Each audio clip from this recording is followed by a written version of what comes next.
నలుగురు కూడా బాధపడుతున్నారు. అదే ఒకరు నవ్వితే అందరూ కూడా నవ్వుతున్నారు. జరిగిపోయిన దాన్ని మనము ఏమీ చేయలేము. ఏదైనా మనం చేసుకుంటేనే మన జీవితంలో ఉంటుంది. మనం బాధపడి పక్కన వాళ్ళని బాధ పెట్టకూడదు కదా. జీవితంలో మాకు ఏదో ఒక ఎదురు దెబ్బలు అయితే తగులుతూ ఉన్నాయి. మొన్న మా పాపకైతే ఇంకా ఆరోగ్యం అయితే బాగోలేదు. ఇంకా తనకైతే బాగా హెల్త్ ఇష్యూస్ వచ్చాయి. చాలా మనీ అయితే ఖర్చు అయిపోయింది తను రికవరీ అవ్వడానికి. ఇంకా తనకు అలా తగ్గిందో లేదో ఇంకా తర్వాత నాకైతే బాగా ఫీవర్ వచ్చేసింది. ఒళ్ళు నొప్పి, తలనొప్పి మొత్తం కూడా వచ్చేసాయి. హెల్త్ ఇష్యూస్ రావటం అదే మా కుటుంబం పరంగా చాలా ఇబ్బందులు అయితే పడుతున్నామండి నిజంగాన. ఏంటో అసలు ఈ వర్షాకాలం వచ్చేసిందంటే హెల్త్ ప్రాబ్లమ్స్ అయితే వస్తూ ఉంటాయి. అందుకే ఎప్పుడు కూడా ఒకరినైతే హేళన చేసి అయితే మాట్లాడకూడదు. ఎవరి ఇబ్బందులు వాళ్ళకు ఉంటాయి, ఎవరి ఫ్యామిలీలో వాళ్ళకి ఇబ్బందులు అయితే ఉంటాయి. దాని గురించి అయితే మనమైతే ఏం చేయలేము. ఇంకా ఈరోజు అయితే నేనైతే ఇంకా కిచెన్లోకి అయితే వచ్చేసేసి ఇంకా పిల్లలకి ఇడ్లీ అయితే పెట్టేశాను స్టవ్ మీద. ఇంకా అది ఉడికిపోతూ ఉంటుంది. ఇంక ఈలోపు నేనైతే ఇంకా పిల్లలకి కర్రీ అయితే చేద్దామని ఇంకా వంకాయలు అయితే కట్ చేసుకొని సాల్ట్ వాటర్లో అయితే వేసుకుని ఇంకా కట్ చేసి పెట్టుకున్న తర్వాత ఇడ్లీ అయితే ఉడికిపోయింది. ఇంక ఇడ్లీ ఉడికిపోయిన తర్వాత పిల్లలకి ఇంకా కర్రీ అయితే రెడీ చేయాలి.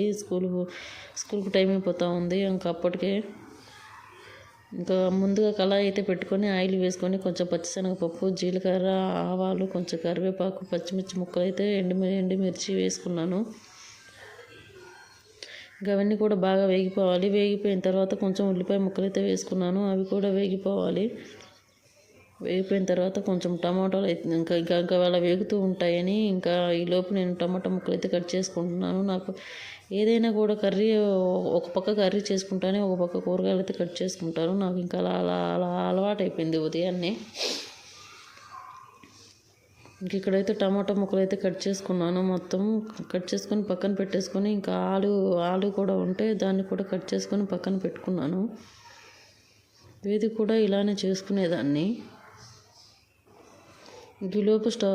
ఈలోపు ఉల్లిపాయలు అయితే వేగిపోతూ ఉంటాయి. ఉల్లిపాయలు అయితే వేగిపోయాయి. ఇంకా వేగిపోయిన తర్వాత కొంచెం టమాటా ముక్కలు అయితే వేసుకున్న తర్వాత కొంచెం ఆలు ముక్కలు కూడా వేసుకోవాలి. ఇంట్లో కూరగాయలు కూడా ఏమీ లేవండి. ఇంకా హెల్త్ ఇష్యూస్ వచ్చి బాగా ఉండట్లేదు కదా, తెచ్చుకోవడానికి కూడా ఒక ఓపిక అయితే ఉండడం లేదు. ఇంకా ఉన్న కూరగాయలనే వండేసుకుంటున్నాము.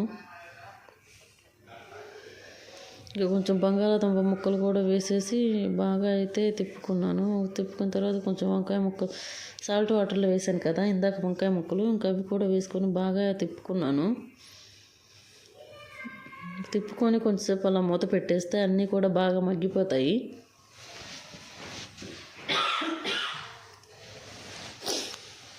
కర్రీ కూడా బాగా అయితే వేగిపోయింది. ముక్కలు కూడా బాగా ఉడికిపోయాయి.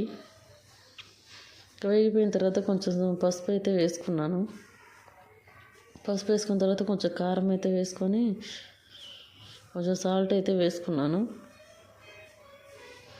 ఇంకా బాగా మెత్తగా ఉడికిపోవాలి. అప్పుడే కర్రీ అనేది బాగా గ్రేవీలాగా వస్తుంది, తినడానికి కూడా బాగుంటుంది.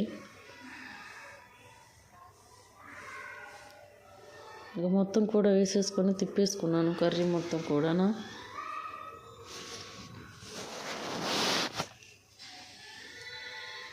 కొంచెం వాటర్ అయితే వేస్తున్నాను. ముక్కలు కూడా మెత్తగా ఉడికిపోవాలి కదా, అందుకని కొంచెం వాటర్ అయితే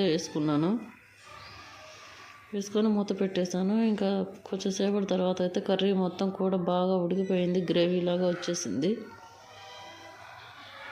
వేసుకున్న తర్వాత ఫైనల్గా కొంచెం గరం మసాలా అయితే వేసుకున్నాను, ధనియాల పొడి వేసుకున్నాను కర్రీలో. ఇంకా ఫైనల్గా కూర అయితే రెడీ అయిపోయింది. ఇంకా పిల్లల్ని అయితే లేపాలి. ఇంకా లేపి పిల్లలకి స్నానాలు అయితే చేయించాలి పిల్లలకి. ఇంకా మా పాపకి అయితే ఆరోగ్యం బాగోలేదు కదా, అందుకని ఇంక మా పాపని అయితే స్కూల్కి పంపించడం లేదు. ఇంకా మా బాబుకి లంచ్ బాక్స్ కట్టి ఇంకా స్కూల్కి అయితే పంపించాలి మా బాబుని. ఇంకా పిల్లల్ని అయితే రెడీ చేసి స్కూల్కి అయితే పంపించేశాను మా బాబుని అయితే. ఇంకా రెడీ చేసి పంపించేసిన తర్వాత మేము కూడా టిఫిన్ తినేసి ఇంకా మా పాపకు కూడా టిఫిన్ అయితే పెట్టేసేసి ఇంకా మధ్యాహ్నం కొంచెంసేపు అయితే పడుకున్నాను. ఇంకా పడుకున్న తర్వాత ఈవినింగ్ మా బాబు వచ్చే టైం అయింది. ఇంకా మా బాబుకి టిఫిన్ ఈవినింగ్ స్నాక్స్ కింద ఇంకా కొంచెం మిక్చర్ అయితే చేసేద్దాంలో అటుకులు మిక్చర్ అనేసి కొంచెం ముందుగా అయితే కొంచెం శనగపప్పు అయితే వేయించుకున్నాను, కొంచెం పల్లీలు వేయించుకొని కొంచెం మరమరాలు కూడా వేయించుకొని పక్కన పెట్టుకొని కొంచెం అటుకులు అయితే వేయించుకున్నాను. వేయించుకున్న తర్వాత మొత్తం కూడా ఇంకా కొంచెం మళ్ళీ కళాయి పెట్టుకొని కొంచెం జీలకర్ర, కొంచెం ఆవాలు, కొంచెం వెల్లుల్లి రెబ్బలు, ఎండుమిర్చి, కొంచెం కరివేపాకు అయితే వేసుకొని ఇంకా మొత్తం కూడా పోపు అయితే పెట్టుకొని ఇంకా మరమరాలు ఉంటాయి కదా, ఇంకా దాంట్లో కొంచెం ఉప్పు, కారం, పసుపు అయితే వేసుకొని మొత్తం కూడా కలుపుకున్నాను. ఫైనల్గా అటుకుల మిక్చర్ కూడా రెడీ అయిపోయింది. దానిలో ముందు రోజు చేసిన సన్న కారపూస అయితే ఉన్నాయి, ఇంతకుముందు చేసినవి, ఇంకా అవి కూడా కలిపేసుకున్నాను. మిక్చర్ అయితే రెడీ అయిపోయాయి. ఇంకా అవి అయితే పిల్లలకి స్కూల్కి స్నాక్స్ బాక్స్లోకి ఉంటాయి కదా అని చేశాను. ఇంకా ఈవినింగ్ మా బాబుకి ఇంకా బ్రెడ్ ఆమ్లెట్ అయితే వేసేద్దాం అనేసి ఇంకా 2 కోడిగుడ్లు అయితే ముందుగా మొత్తం కూడాను కోడిగుడ్లు అయితే కొట్టేసేసి అందులో కొంచెం జీలకర్ర, కొంచెం కరివేపాకు అయితే వేసేసుకొని ఇంకా పక్కనైతే కలిపి పెట్టుకున్నాను. పెట్టుకున్న తర్వాత ఇంకా బ్రెడ్ కొంచెం కళాయిలో కొంచెం నెయ్యి అయితే వేసుకొని ఇంకా బ్రెడ్ కూడా మొత్తం నెయ్యిలో వేయించేసుకొని ఇంకా ముందుగా కలిపి పెట్టుకున్న ఎగ్గు మొత్తం కూడా కలుపుకొని కళాయిలో వేసుకొని దాని మీద బ్రెడ్ ముక్కలను అయితే పెట్టుకున్నాను. పెట్టుకున్న తర్వాత కొంచెం మిగిలిపోయిన దాన్ని ఇంకా బ్రెడ్ పైన అయితే వేసేసాను.